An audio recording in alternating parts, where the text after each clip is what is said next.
As always, it's a pleasure. It's really happiness in our heart and my heart to be with all of you here tonight, talking about this interesting topic, simplicity and pureness of heart. With the topic in itself already invites us to make it simple, and that's what we're going to try to do today, to be as simple as possible, to be straightforward with the message tonight. Obviously, as has been mentioned here last week, starting the work with the spike and the little ones, tonight we're giving continuation. It's not by chance that tonight we'll call Alba up front here, and it's part of the exercise that we're going to be doing. Come up front, Alba. And then call all the little ones right next to Alba. Come on, come right up. The little ones, the not so little ones, right, Vanessa? All of them. Come right up, come right up. And we have more little ones coming up. We're going to put all the little ones on the spot. Come on. Get over there, Daniel. Over there, Daniel. Put all the little ones. Stand up straight. All the little ones. We have one more shy one coming over. So what do we have? 1, 2, 3. Okay. This is part of the exercise for us to look at it and analyze. Analyze these souls inside out. And some of them, they're all shy because we're looking at them. Did we get a good glimpse? All the ones from the web as well. These are our future. So you guys have participated in the talk, and now you can break with the teachers now. You all free to go.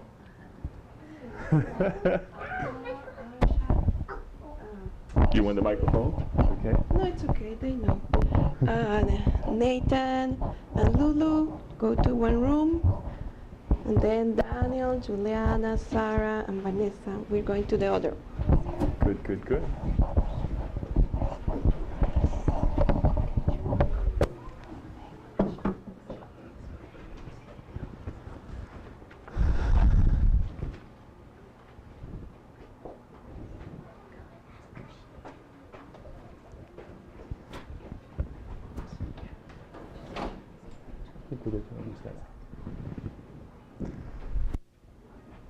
All right.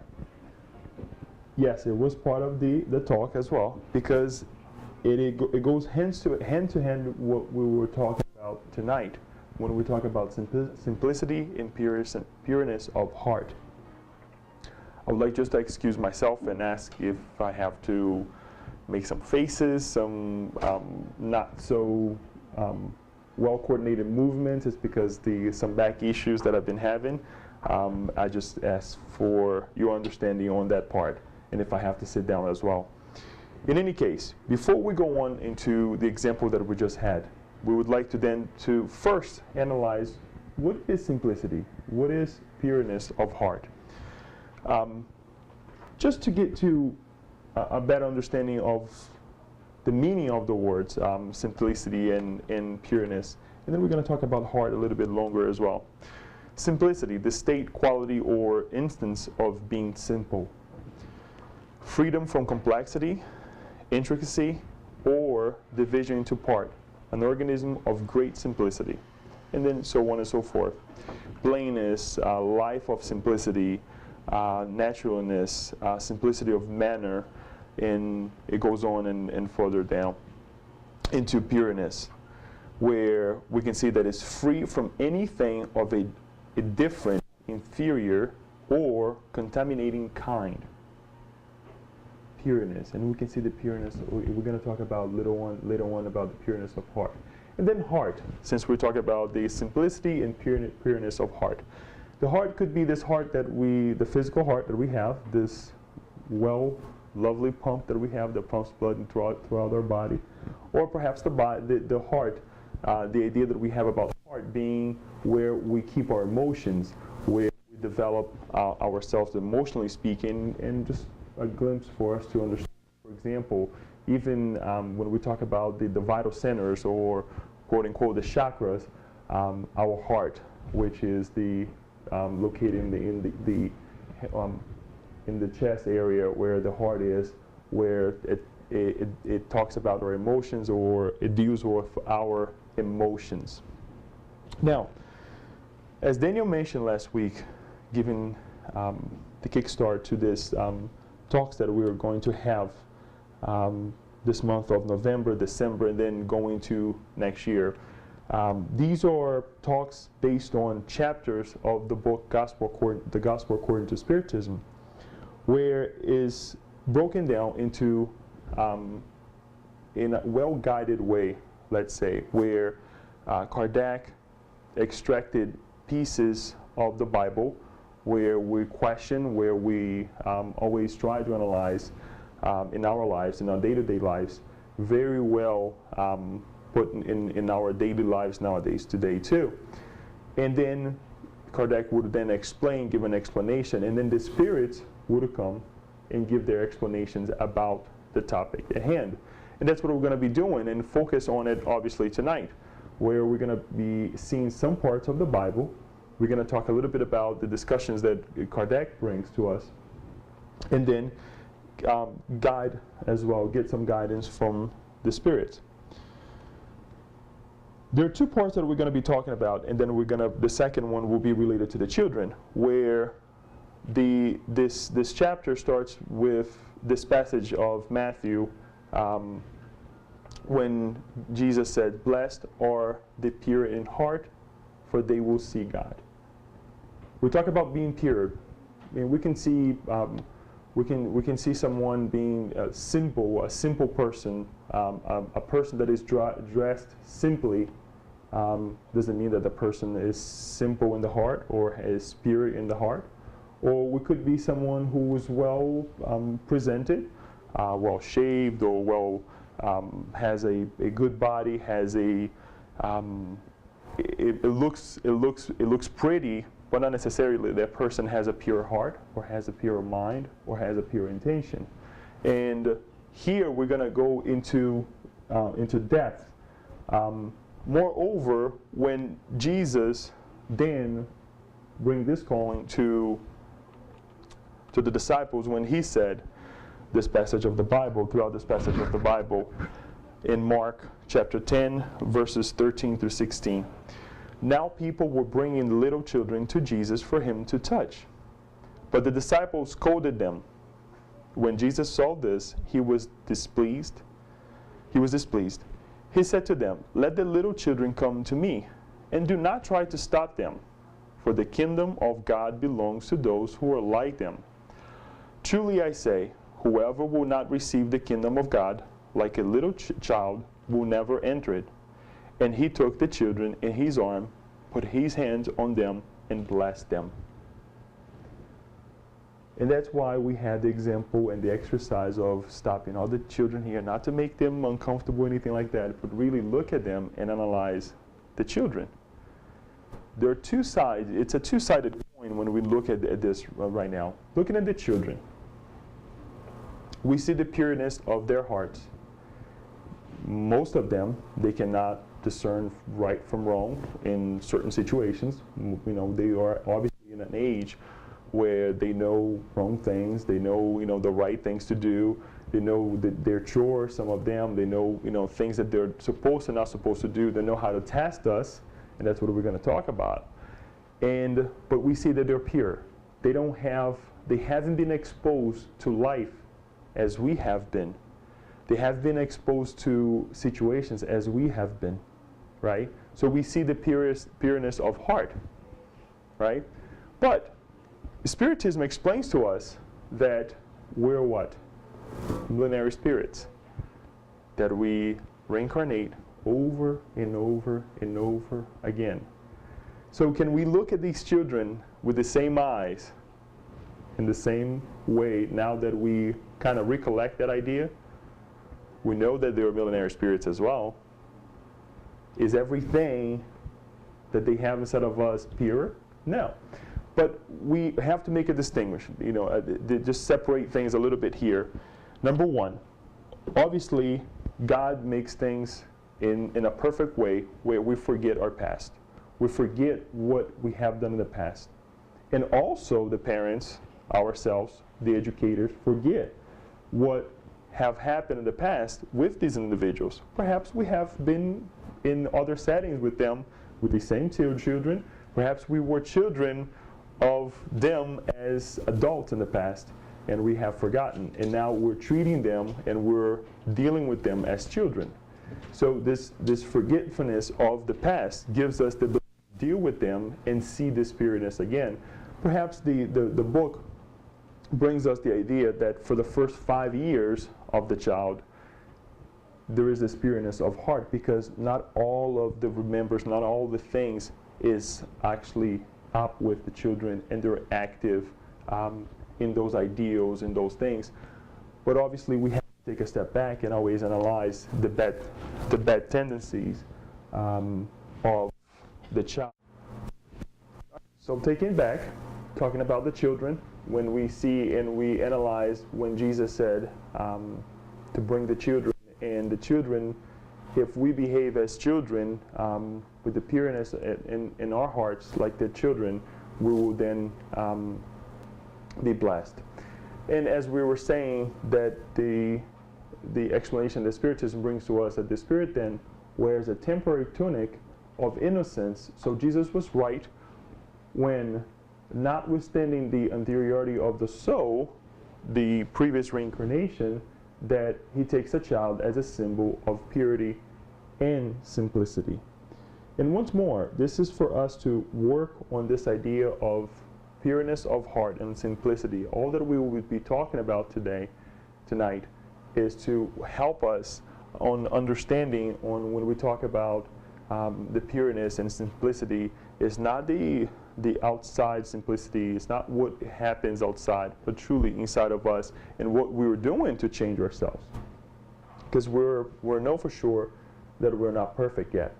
And this is a passage of the book that it's really interesting. And Daniel talked about a little bit last week in a different sense, when the Spirit, Kardec then explains to us that pureness of heart is inseparable from simplicity and humility.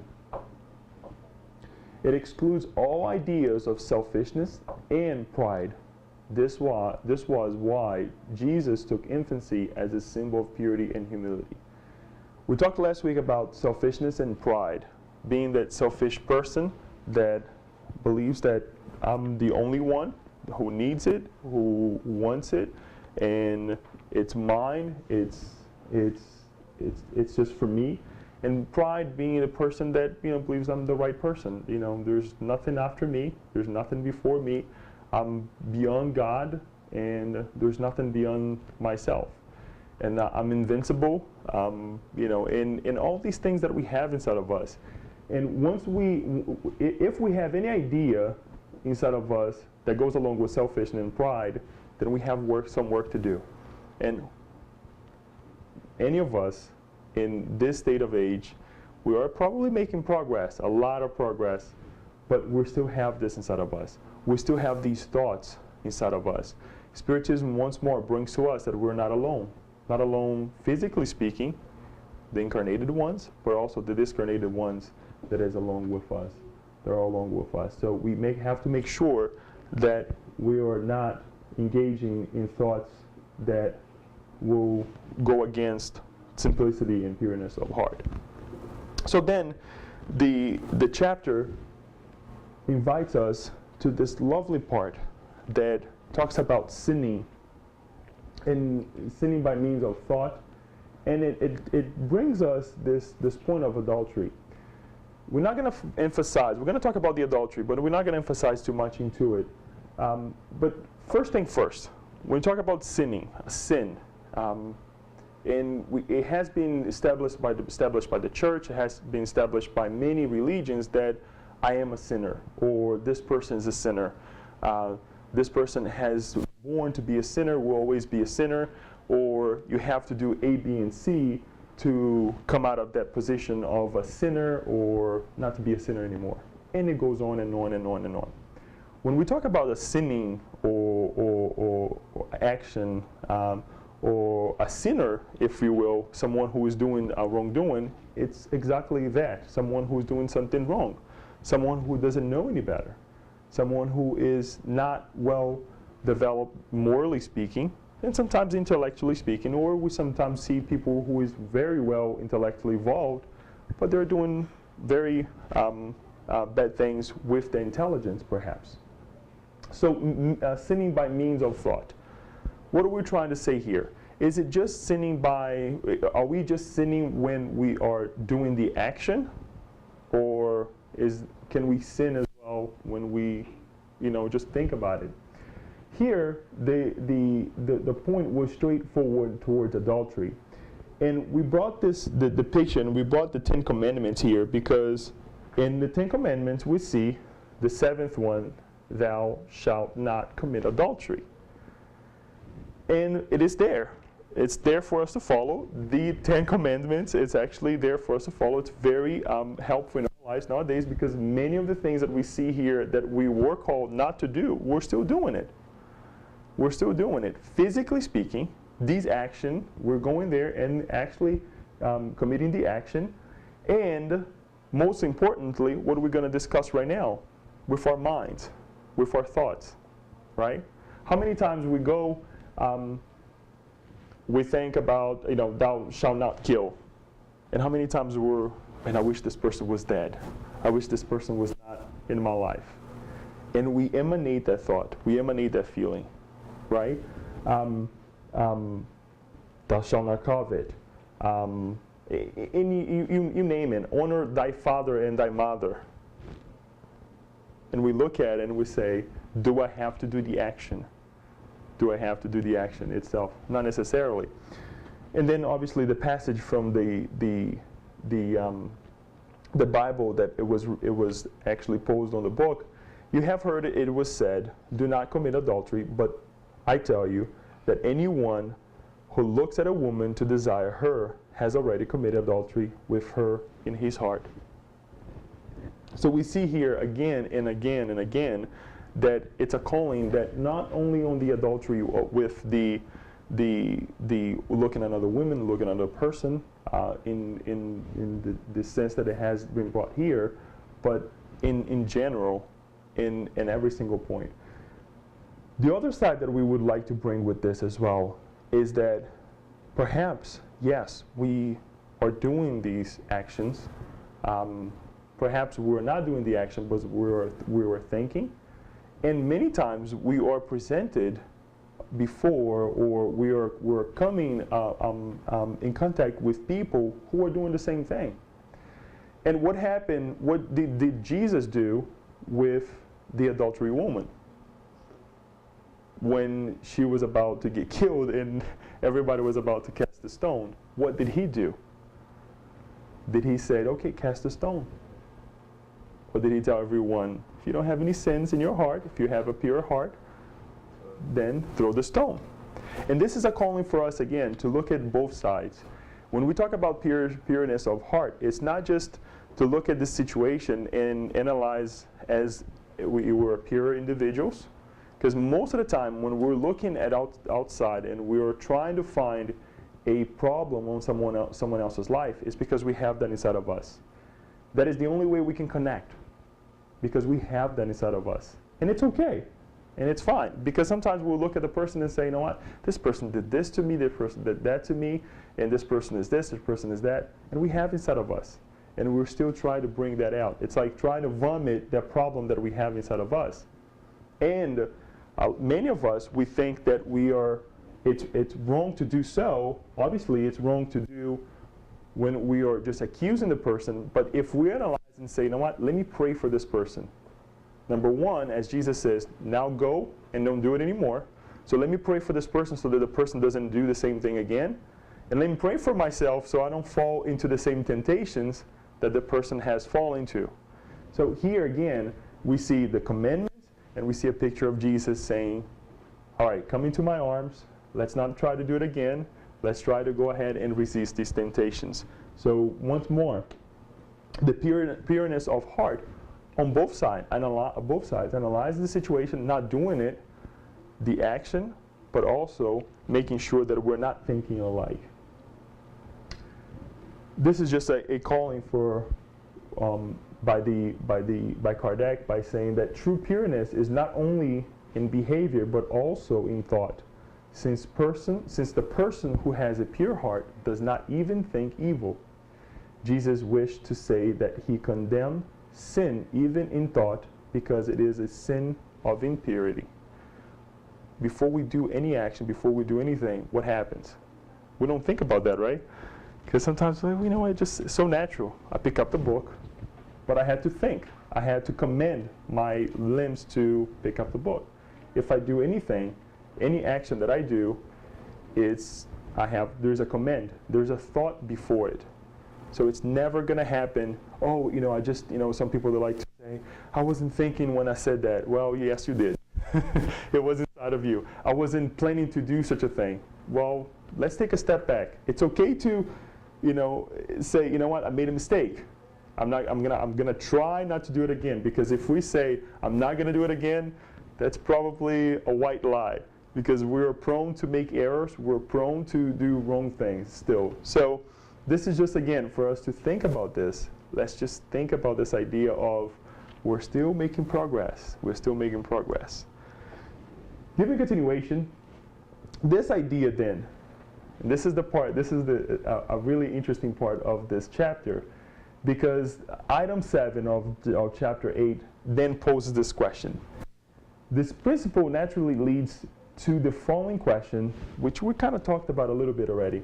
Do we suffer any consequences, now we're talking about the consequences, for a bad thought, even if it is not followed by the actual action? What do we think? Do we suffer or not? No? Yes, yes, no, okay. So we do suffer then. Everybody okay? So we do suffer. Let me shift W. Yes. Let's just take a step back and analyze the whole thing. Do we really suffer? Do we really suffer about doing, if I think, let's say, and this is an example that I heard on one of the talks that I was listening to on YouTube the other day. If I see someone passing by and say, oh, the person is really, really extremely ugly.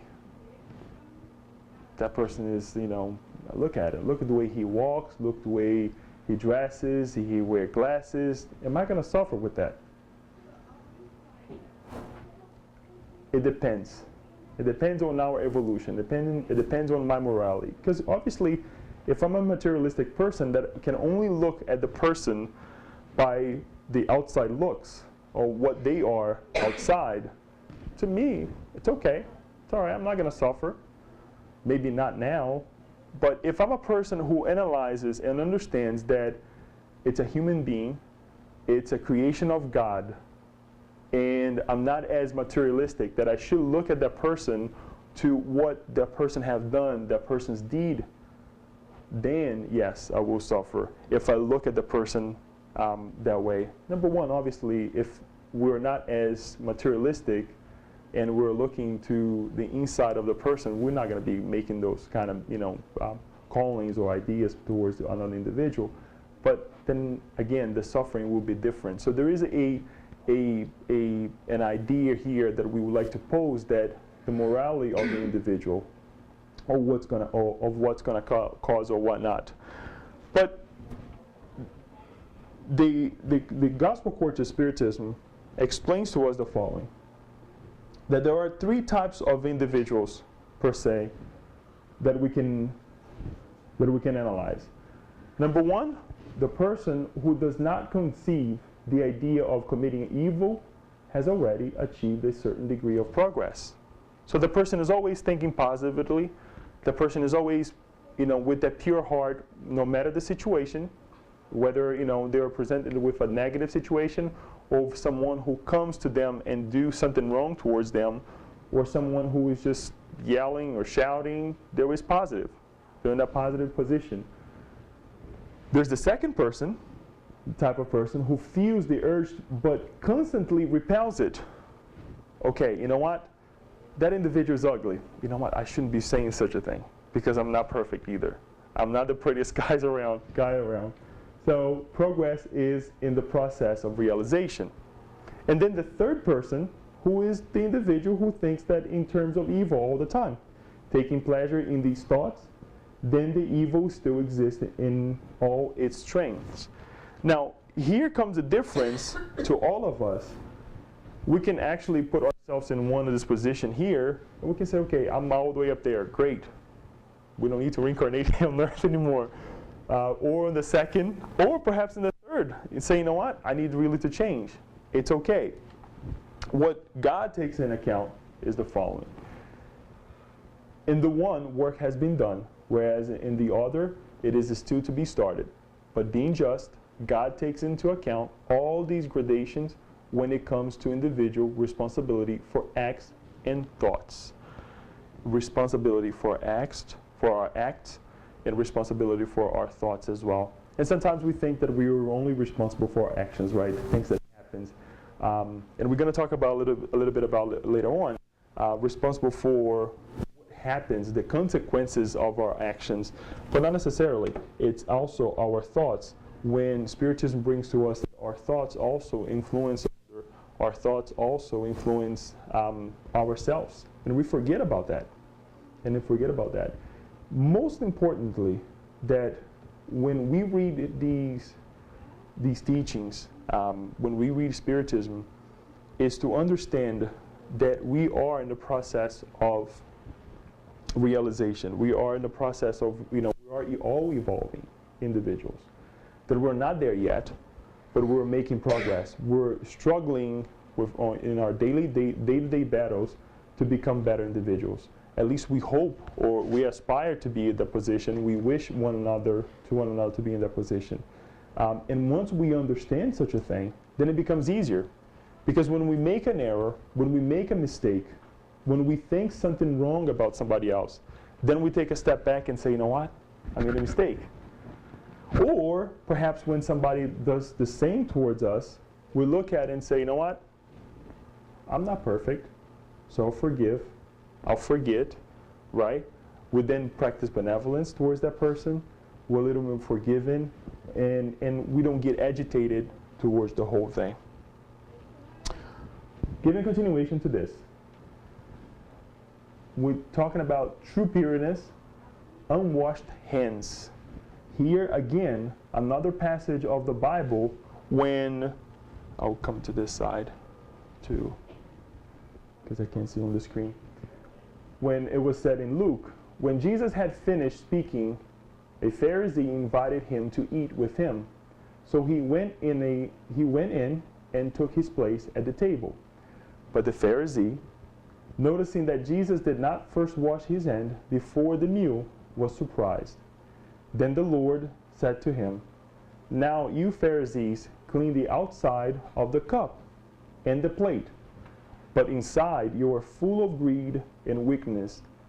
You foolish people, did not the one who made the outside make the inside also?"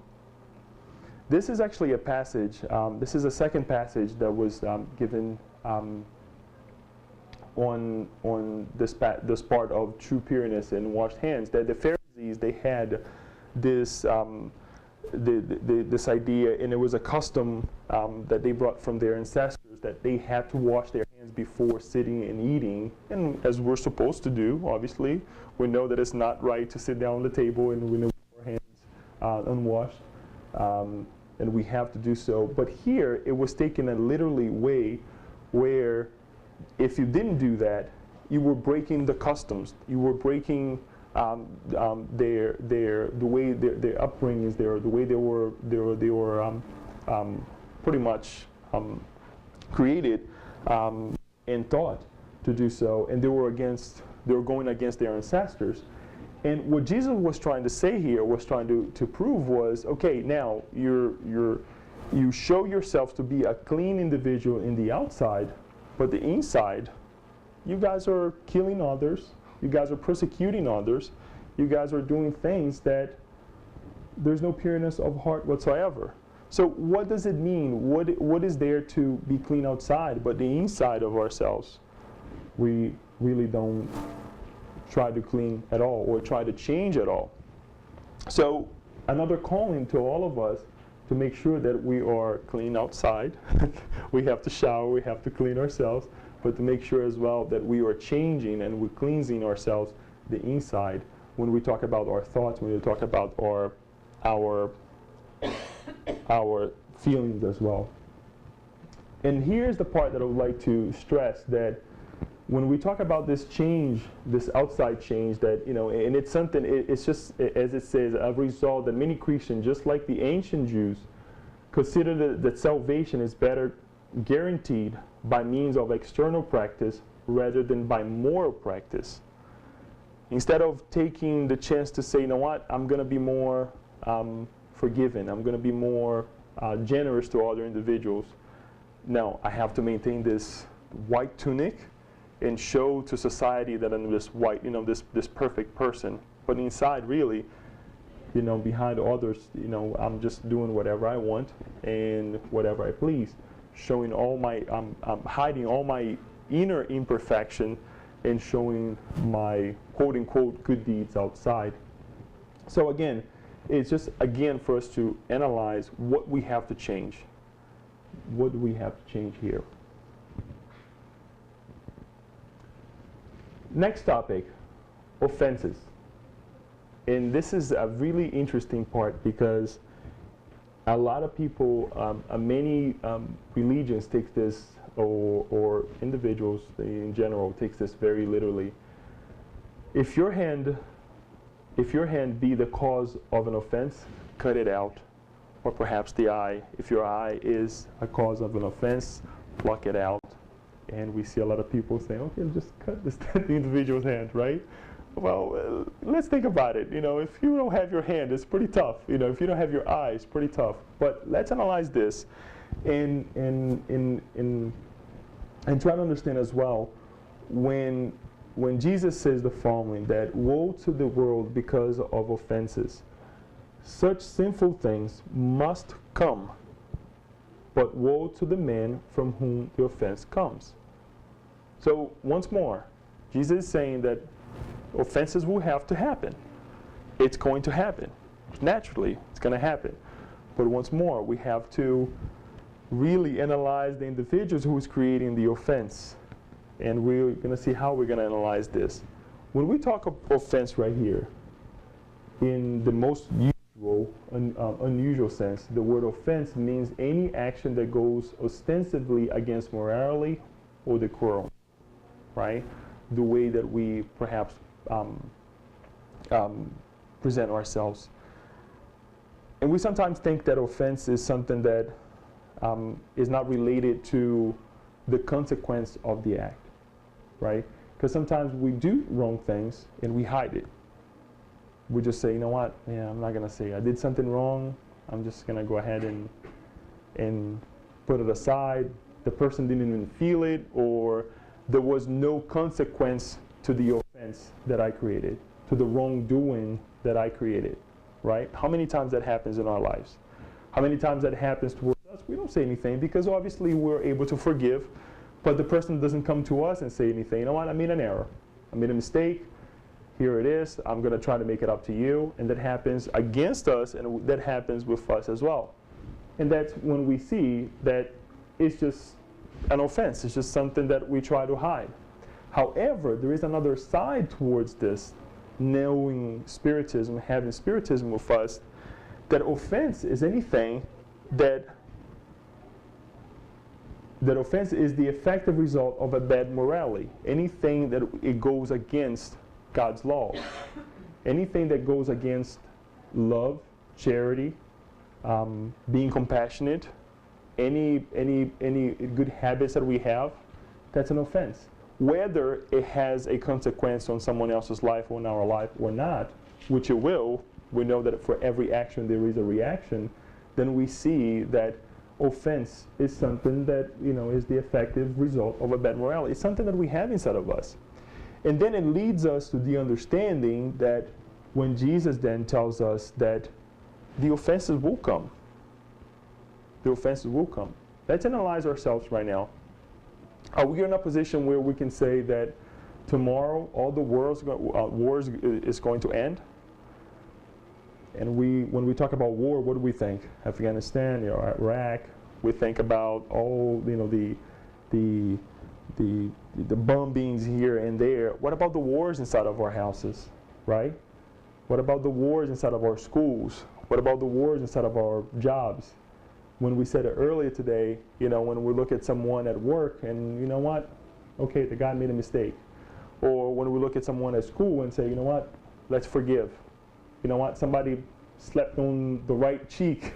Let me give the left one now. So all of these things, these are the wars that we still have to face. These are the fences that we have to come to in order for us to understand. And let's just go into this part so we can analyze this deeper. So Jesus says, it is necessary that offenses exist in the world. Such sinful things must come so that humanity, being atonement here on earth, may punish itself by contact with its own fallings, thus become its first victims, from where it will finally come to understand the inconvenience of this way of life.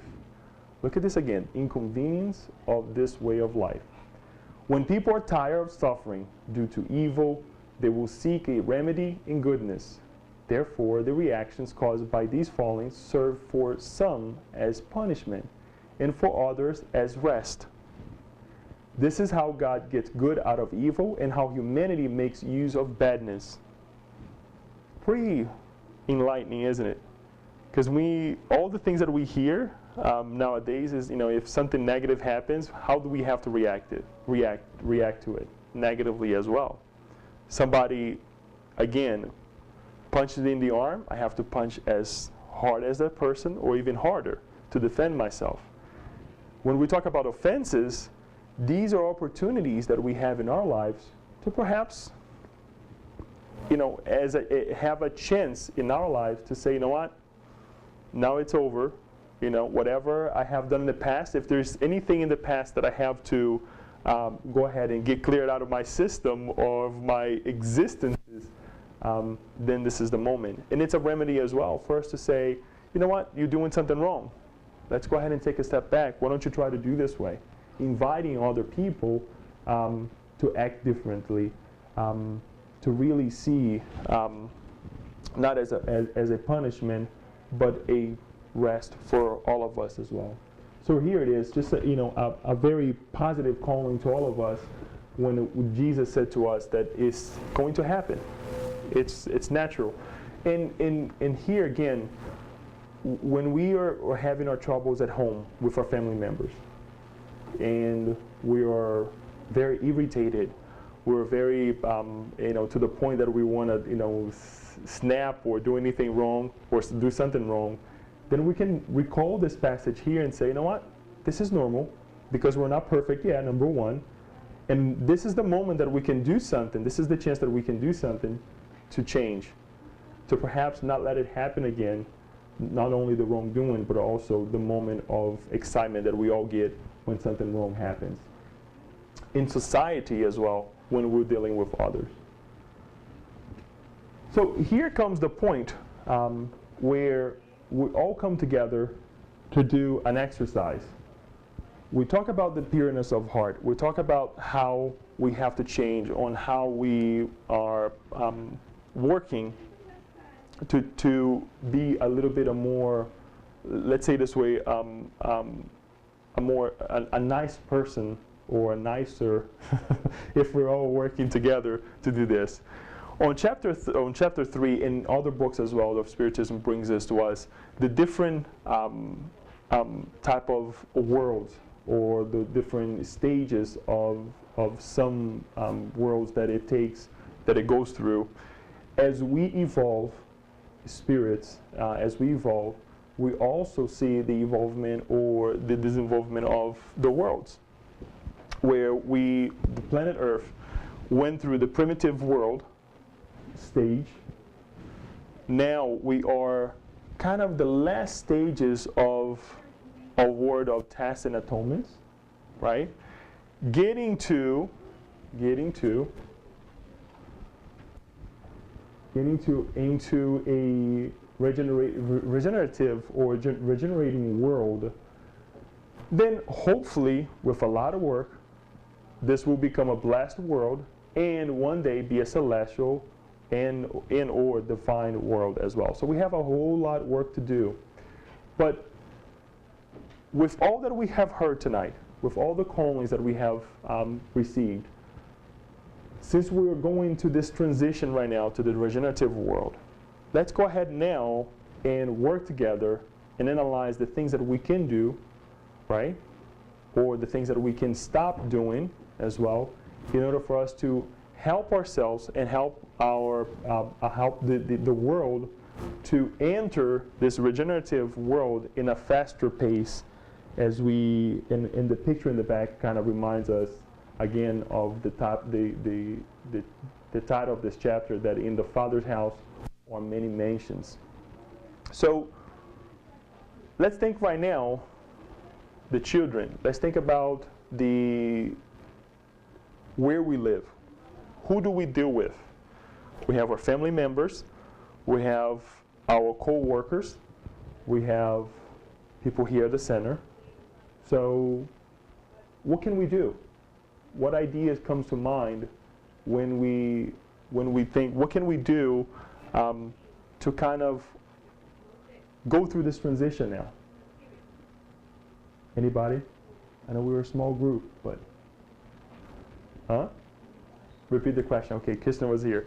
Since we're going through this transition right now of a world of test and atonement to a regenerative world, what can we do with the teachings that we received tonight, with the callings that we received tonight by Jesus, to make this transition a little bit more smoother, or to help ourselves, not only help ourselves, but help others as well? What ideas comes to mind? What can we do?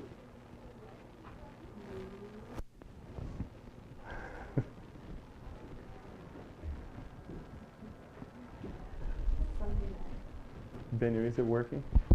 Okay. Something that comes to mind, I think it's a loaded question, and there's so many things we can do, but I think for starters, we can begin where we are right now, whether it's in our homes or at work, something simple, working on ourselves first, because there's so many things we could do, but I think keep things simple, part of your lecture, right?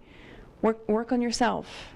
Start there, and from there things will trickle out, because we affect one another. We influence one another, whether it's incarnate to incarnate to disincarnate. We have an effect on one another. So if you work on yourself more, you're more apt to be more compassionate towards those who are struggling, and understand that if they're being offensive towards you, you understand that is just, they're going through something. So I think that's somewhere where we can start, is with ourselves. Work on ourselves more, and trying to apply these teachings more in our lives. And that's the best way we can disseminate this work, is to apply it to the best way we know how. Awesome, thank you. Anybody else? Anybody would like to contribute?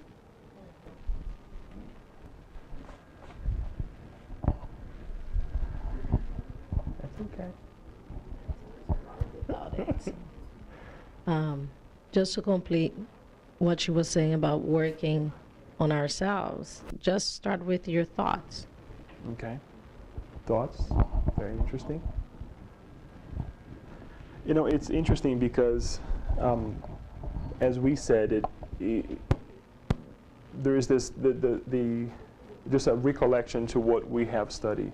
As you said it, thoughts. It's not the action, but really the thoughts. Now we are going from the stage of, most of the time, reacting. We're still reacting to a lot of things, but to really take possession, or to take control of our thoughts, to take control of who we are. And this goes again, an analysis that was brought by Haroldo in one of his talks, to say, when we get up in the morning, let's just take a moment and analyze what goes through our mind. What are we thinking about? What do we think about? And you will see that there's so many things going through in our minds, and most of what we're thinking is not productive.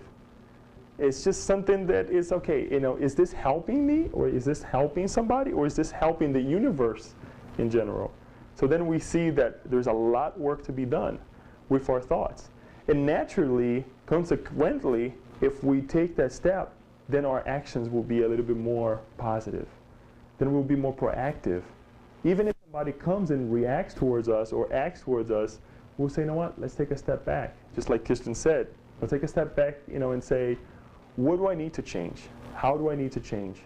And what I would add to this whole thing, when we look at this pureness of heart and this simplicity as well, is that we are prone to make mistakes.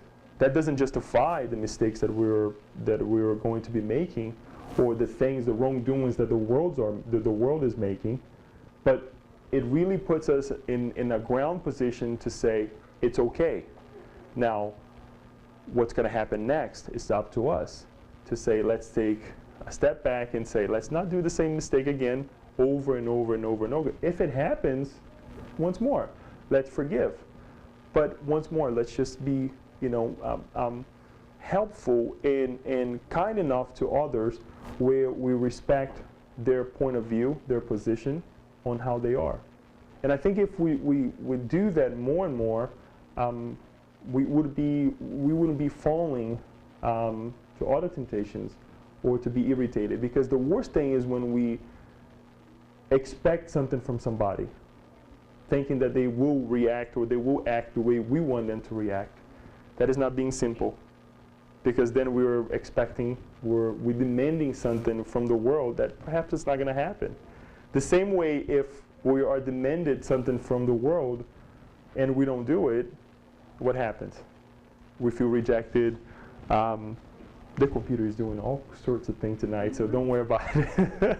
It's being a medium. So it's, again, a calling for all of us to really be simple. Perhaps we didn't need this. We should have been a little bit more simpler and be bring the simplicity to all of us. To go back to the moments that it's not about the outside. It's not about what we have. It's not about what I can be in the sense of in the society in general, but what I can be inside, right? And how many years now we have this in our lives? 2,000 years, these teachings, right? And we're still, again, making mistakes. And this is the time that not only with these teachings, but the interpretations of Spiritism and the spirits that calls us and say, it's a different world now. Just to finalize this on this passage, I just have to make sure that I get the right.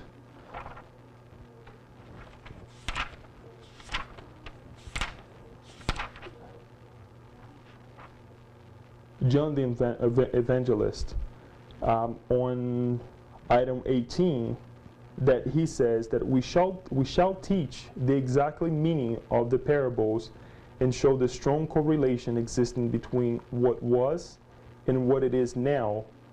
In truth, I say to you that these great Spiritist manifestations will open up the horizons, for here is the messenger that will shine resplendently as the sun upon the mountaintop.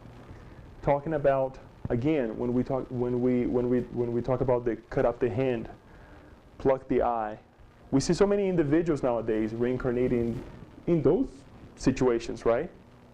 Not being able to see, not having the limbs, not having capabilities that we take it for granted in our lives, that perhaps they ask for it. These are the interpretations that we receive from Spiritism. And the same thing, on the other hand, is for us to look at these parables, to look at these teachings as well and say, you know what, if we have certain capabilities, let's put to use. And simplicity is a capability. Being simple of heart, is something that we can teach others to be as well. To teach the children as well when they're bringing the not so good things that they had from previous reincarnations that perhaps we implemented in their lives. So again, this is a moment for us to call one another to be simple. And we hope that we get out of here tonight with the simple mind, with the simple heart, that when we receive offenses, that we understand that is a process of eliminating these bad things in our lives. When we are being called to be pure of heart, not only be pure in the outside, but really to the inside, and do our best to forgive and to follow the callings that Jesus actually called us. So with that, we'll pass to the second part of our meeting tonight, to our passes. Since they're not ready, I would say that, Daniel, can we, if anybody has any questions, anything to add?